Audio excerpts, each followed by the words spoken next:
ప్రపంచ మేధావి Karl marks సిద్ధాంతంలో ముఖ్యమైనది చారిత్రక భౌతికవాదం, హిస్టారికల్ మెటీరియలిజం. ఇది వివిధ సమాజాల అభివృద్ధి, మార్పుల గురించి శాస్త్రీయంగా వివరిస్తుంది.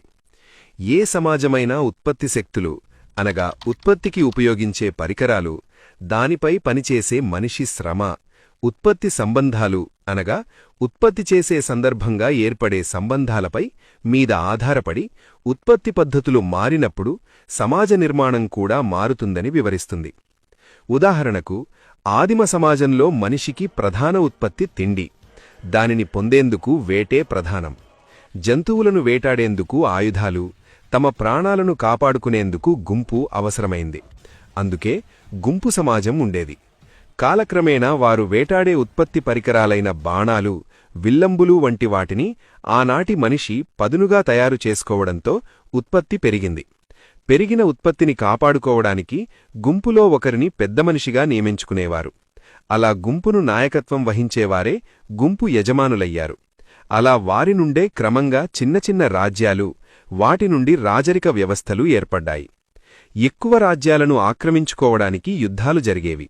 యుద్ధాలలో గెలిచినవారు ఊడిన ప్రాంతాలలో తమ రాజ్యంలో కలుపుకొని వ్యక్తులను ఉత్పత్తిలో పనిచేయడానికి బానిసలుగా ఉపయోగించేవారు. అలా బానిస వ్యవస్థ ఏర్పడింది. అలా బానిస సమాజంలో ఉత్పత్తి బానిసల ద్వారా జరిగేది. కొంతకాలానికి బానిసల తిరుగుబాట్లు చేయడం ఉత్పత్తికి ఆటంకంగా ఏర్పడింది. బానిసలను అణిచి ఉంచడం సాధ్యం కాకపోవడంతో వారిని ఉత్పత్తిలో భాగస్వామ్యం చేయడం కోసం బానిసలకు కూడా కొంత భూమి ఇచ్చి వ్యవసాయం చేయించేవారు. అయితే భూయజమాని భూమిలో మొదట పనిచేసిన తరువాతే వారి భూమిలో పనిచేసేవారు. అలా భూస్వామ్య వ్యవస్థ నడిచింది. ఈ వ్యవస్థలో చేతివృత్తులు అభివృద్ధి కావడం, వారు తయారుచేసిన వస్తువులను మార్పిడి కోసం ఉండిన వర్తక వ్యాపార వర్గాలు ఏర్పడటం, వారి ద్వారా కార్ఖానాలు, చిన్న పరిశ్రమలు అభివృద్ధి అయ్యాయి. అలా భూస్వామ్య వ్యవస్థలో వ్యాపారస్తులకు తయారైన సరుకులను అమ్ముకోవడానికి, లాభాలకు పోగేసుకోవడానికి రాజులు, భూస్వాములు, భూస్వామ్య వ్యవస్థ ఆటంకంగా ఏర్పడింది. దానితో పెట్టుబడిదారులు, కార్మికులు, రైతులు ప్రజలతో కలిసి భూస్వామ్య వ్యవస్థపై పోరాటం చేసి ఆ వ్యవస్థను రద్దు చేశారు. దాని తర్వాత వచ్చిన పెట్టుబడిదారి వ్యవస్థ కార్మికులను పరిశ్రమలలో ఎక్కువ గంటలు పనిచేయించి వారి అదనపు శ్రమతో మరింత లాభాలను పోగేసుకోవడం మొదలుపెట్టారు.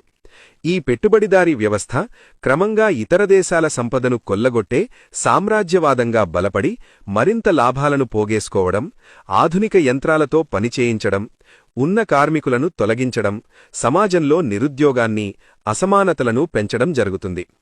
ప్రజల చేతుల్లో సంపద లేకుండా చేస్తున్న పెట్టుబడిదారీ వ్యవస్థ తను తయారుచేసిన వస్తువులు అమ్ముడుపోకపోవడంతో ఉత్పత్తి ఆగిపోతుంది.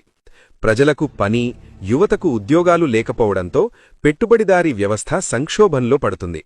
అప్పుడు ఉత్పత్తికి ఆటంకంగా ఉన్న పెట్టుబడిదారీ వ్యవస్థపైన కార్మికవర్గ నాయకత్వంలో ప్రజలందరూ పోరాడి ఉత్పత్తికి ఆటంకంగా ఉన్న పెట్టుబడిదారీ వ్యవస్థను తొలగించి ప్రజలందరికీ ఉపాధి కల్పించి మంచి జీతాలు, విద్య, వైద్యం, ఆధునిక సౌకర్యాలు కల్పించే తయారైన ఉత్పత్తిని పంచే నూతన సోషలిస్టు సమాజాన్ని కార్మికవర్గం నాయకత్వంలో ఏర్పడుతుంది. దాని ద్వారా కమ్యూనిస్టు వ్యవస్థ వస్తుంది.